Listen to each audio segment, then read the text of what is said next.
శుభోదయం. ప్రభువైన యేసుక్రీస్తు నామములో వందనాలు తెలియజేస్తూ పరిశుద్ధమైన దేవుని గ్రంథంలో నుండి మార్క్స్ వార్త 8వ అధ్యాయము 34వ వచనం.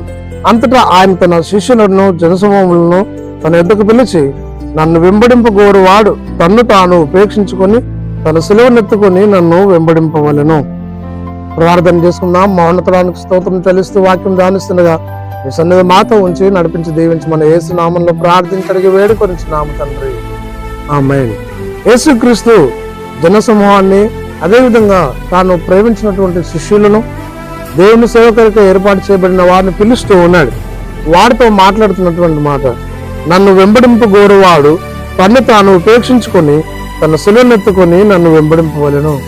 దేవుని వెంబడించడం ద్వారా మనం ఈ లోకంలో గొప్ప దీవెన ఆశీర్వాదమును పొందుకోగలం.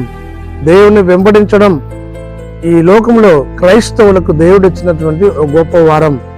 కాబట్టి ప్రియ సహోదరి సహోదరుడా, క్రైస్తవ సంగమ, దేవుని సేవకురాల నీవు నేను కూడా క్రీస్తును వెంబడిస్తూ, అంత మాత్రమే కాకుండా దేవుని వెంబడింపగోరువారు తన్ను తాను ఉపేక్షించుకొని, అనగా తగ్గించుకొని, వినయమైన మనసుతో విధేయతతో క్రీస్తును వెంబడించాలి.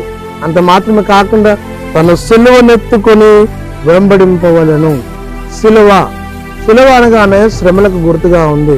అంత మాత్రమే కాకుండా సిలువ అనగానే దేవుణ్ణి నమ్మిన బిడ్డలకు విలువైనటువంటి శక్తి. కాబట్టి క్రీస్తును కలిగి దేవుని శక్తిని పొందుకొని సిలువను మోస్తూ సంఘంలో, సమాజంలో దేవునికి మహిమకరంగా నివసించాలి.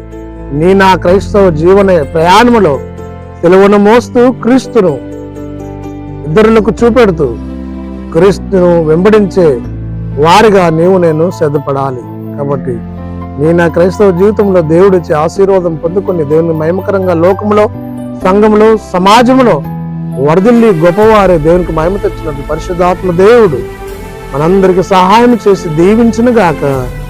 ఆమేన్. మహోన్నతానికి స్తోత్రం చెల్లిస్తూ వాక్యం ధ్యానించే ధన్యత, కృపా, భాగ్యం ఇచ్చిన పొందన ఉదయకాల వేళ ప్రభుని వాక్యాన్ని వించిన ప్రతి క్రైస్తవ విశ్వాసులను, క్రైస్తవేతరులను, సేవకులను, విశ్వాసులను, ప్రతి క్రైస్తవ కుటుంబాన్ని, సహోదరి సహోదరులను దీవించమని, నిన్ను వెంబడిస్తూ, నిన్ను మహిమపరుస్తూ, సిలువనెత్తుకుని లోకంలో సాగుతూ నీకు కీర్తి, మహిమ, ప్రభావము మా జీవితాల ద్వారా కలిగించినట్లు మీ కృపా భాగ్యం దయచేయమని యేసు నామములో ప్రార్థించి అడిగి వేడుకొంచున్నాం తండ్రి, ఆమేన్. తండ్రి, కుమార, పరిశుద్ధాత్మ యొక్క త్రియేక దేవుని దీవెన సదాకాలము తోడైంది, దీవించి ఆశీర్వదించునుగాక.